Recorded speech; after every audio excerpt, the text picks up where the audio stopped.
Hello అండి, welcome to flavours of our kitchen. ఆనపకాయ మనకు చాలా మేలు చేసే వెజిటబుల్. దానిలో ఉన్న కూలింగ్ ప్రాపర్టీస్ ఎస్పెషల్లీ సమ్మర్కి ఇంకా మంచిది.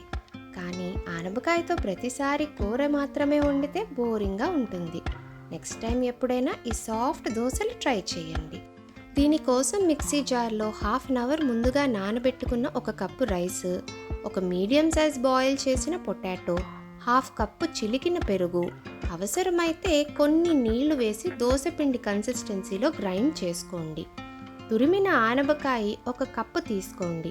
ఎక్సెస్ వాటర్ని చేత్తో కానీ మస్లిన్ క్లాత్తో కానీ స్క్వీజ్ చేసి పక్కన పెట్టుకోండి. ఇప్పుడు ఇందులో పావు కప్పు చిన్న ముక్కలుగా కట్ చేసుకున్న ఉల్లిపాయ ముక్కలు, పావు కప్పు కొత్తిమీర తురుము, 2 పచ్చిమిర్చి లేదా పండుమిర్చి ముక్కలు, 1 టేబుల్ స్పూన్ తురిమిన అల్లం, ఉప్పు, పసుపు, మనం గ్రైండ్ చేసి పెట్టుకున్న పిండి వేసి కలుపుకోవాలి. ఇప్పుడు కడాయిలో 1 టీ స్పూన్ నూనె వేడి చేసుకొని పావు టీ స్పూన్ ఇంగువ, 2 టేబుల్ స్పూన్లు నువ్వులు, హాఫ్ టీ స్పూన్ ఆవాలు, హాఫ్ టీ స్పూన్ జీలకర్ర ఫ్రై చేసుకోండి.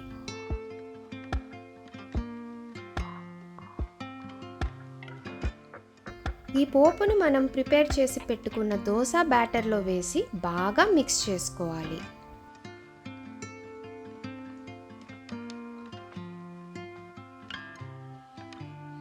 పెనం వేడెక్కిన తరువాత ఆయిల్ వేసుకొని దోసను 2 సైడ్స్ కాల్చుకొని సర్వ్ చేసుకుంటే మన ఆనపకాయ దోసలు రెడీ అయిపోయాయి. రెసిపీ తప్పకుండా ట్రై చేయండి.